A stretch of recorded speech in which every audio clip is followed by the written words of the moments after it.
Let's imagine you have decided to tackle health, welfare and work environment on your NEBOSH NG2 or IG2 practical project. Well, good luck. It's a tricky hazard to do. Lots of mistakes to avoid with this one. So first thing we're going to do, as always, is take a look at the hazard categories. You can see we've got health, welfare and work environment. And this actually covers a number of different things.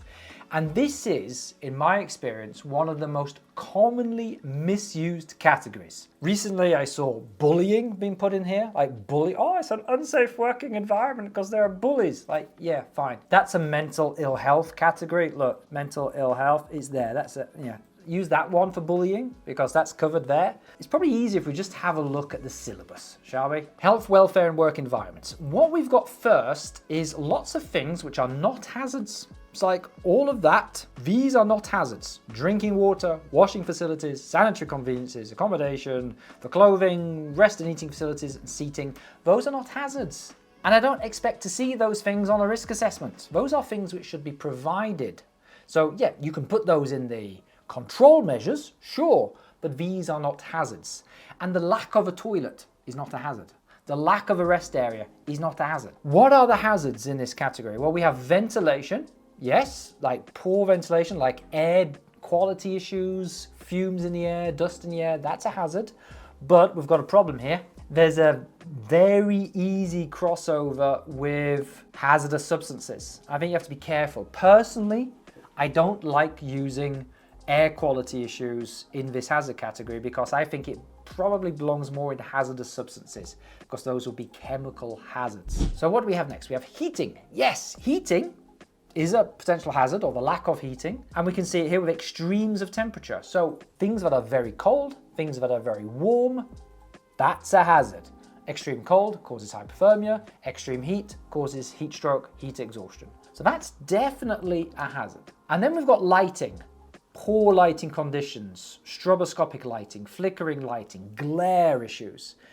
Now, again, you've got to be careful there because lighting, if you're going to talk about lighting causing a trip hazard, so it's dark, therefore you can't see where you're going and you fall over and die.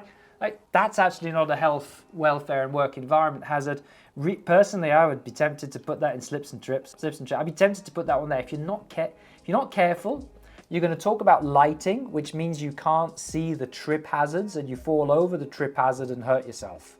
Can you see how that's actually a trip hazard issue? Be very careful with that. If you're going to use lighting, I would stick to lighting as a welfare issue, as in an eye strain issue or a productivity issue, or something where you're going to hurt your eyes, get headaches because of the shining lights in your face. So what have we got then for this hazard category? Not a lot, really. If you want to play it safe, stick to extremes of temperature and stick to poor lighting, which causes eye strain and headaches. That's pretty much it for this. Everything else probably belongs in a different hazard category. So let's go to our risk assessment form.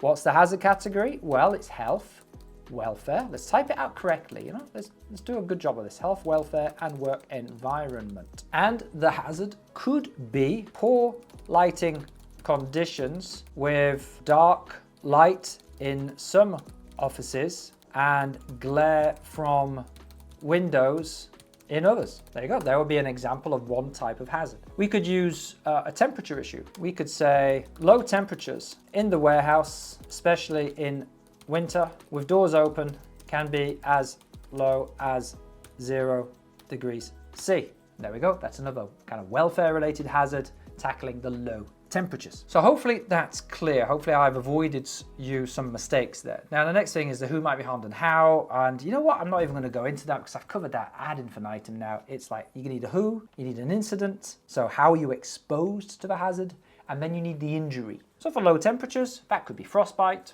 chilblains and hypothermia.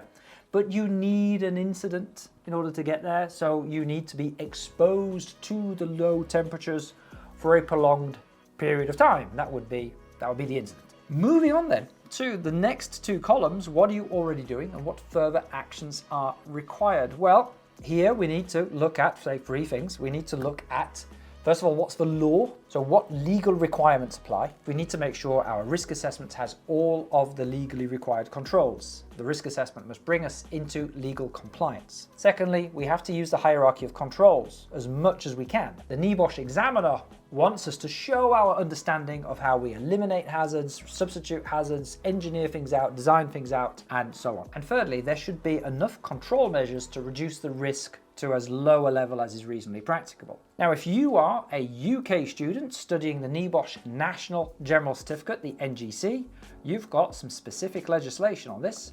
We've got the Workplace Health, Safety and Welfare Regulations. And frankly, these regulations are a bit of a mess. They have all kinds of things in there, including work at height, falling objects, ergonomic issues, condition of the floors, and so on. But if we look in here, we have ventilation, we have temperature, and we have lighting. So let's go to our temperature here. And here we've got, it talks about how during working hours, the temperature in all workplaces inside buildings shall be reasonable. It talks about heating as well. And then when it comes to lighting, it talks about suitable and sufficient lighting.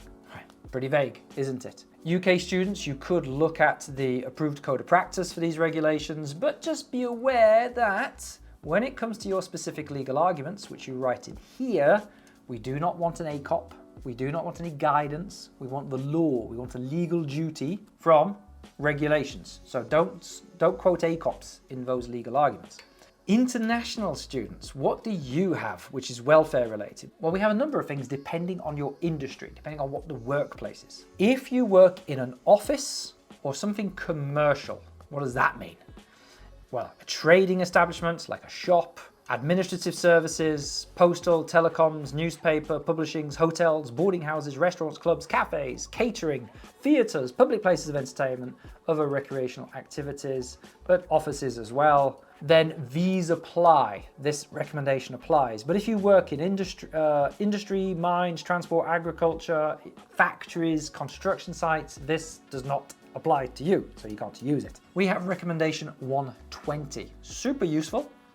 And if we just scroll down, we'll see all kinds of things: maintenance, cleanliness, cleaning, ventilation, there we go, lighting, there we go, temperature, there we go, loads of stuff here, which you could use, and then it covers all of the other welfare topics too.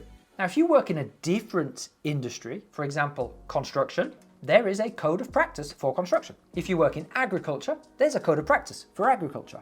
So some industries have codes of practice which cover the topic of welfare. So here's the construction one.